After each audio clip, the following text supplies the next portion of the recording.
ये अयोध्या की धरती है, अयोध्या की धरती है, पूज्य मानी गई है। देश का गौरव दुनिया में मोदी जी के आने के बाद बढ़ा है। नरेंद्र मोदी तीसरी बार बीजेपी की सरकार बनाने के लिए देश भर में अपनी पार्टी के प्रत्याशियों के लिए जी जान से प्रचार में जुटे हैं।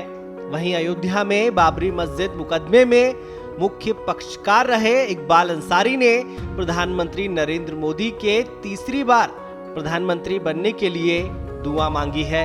एक तरफ इकबाल अंसारी दुआ कर रहे थे तो उनके बगल में बैठे तपस्वी छावनी के जगत गुरु परमहंसाचार्य प्रार्थना कर रहे थे।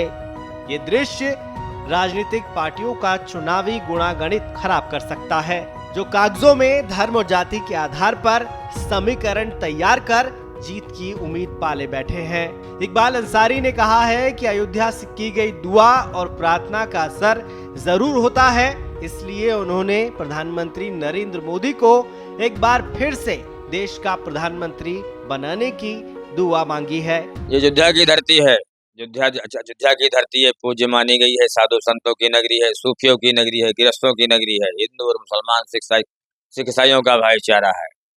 यहाँ की धरती से जो भी दुआएं मांगी जाती है वो सबकी कबूल होती, चाहे जिस जात का हो, चाहे जिस धर्म का हो। सारे धर्म के सारे जात के देवी देवता भी जो है विराजमान है, हिंदू मुस्लिम सिख ईसाई सबके जो देवी देवता है। यहाँ गंगा जमुनी एक तहजीब है, अयोध्या नगरी धर्म की मानी जाती है।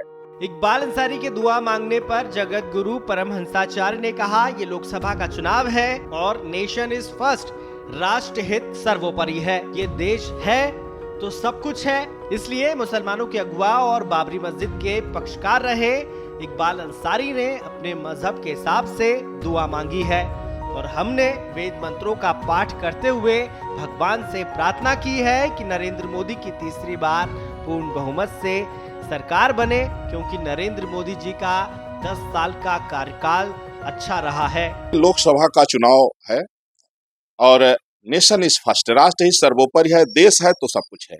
इसलिए मुसलमानों के अगुआ पूर्व पक्षकार रहे इकबाल अंसारी ने अपने मजहब के हिसाब से उन्होंने दुआ मांगा और हमने वही वेद मंत्रों का पाठ करते हुए हमने प्रार्थना किया है कि नरेंद्र मोदी जी तीसरी बार पूर्ण बहुमत से प्रधानमंत्री बने, क्योंकि नरेंद्र मोदी जी का जो 10 साल का कार्यकाल रहा है वो बहुत ही अच्छा रहा है। बहरहाल एक तरफ जहां लोगों को बांटने के लिए कई सालों तक अयोध्या के नाम का गलत तरीके से इस्तेमाल किया गया, वहीं अब तस्वीर बदल गई है।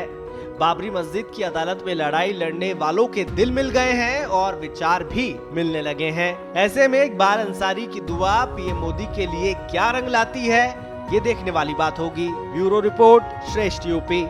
उत्तर प्रदेश की हर खबर से अपडेट रहने के लिए श्रेष्ठ यूपी को करें सब्सक्राइब, बेल आइकन दबाएं और देखते रहें श्रेष्ठ यूपी।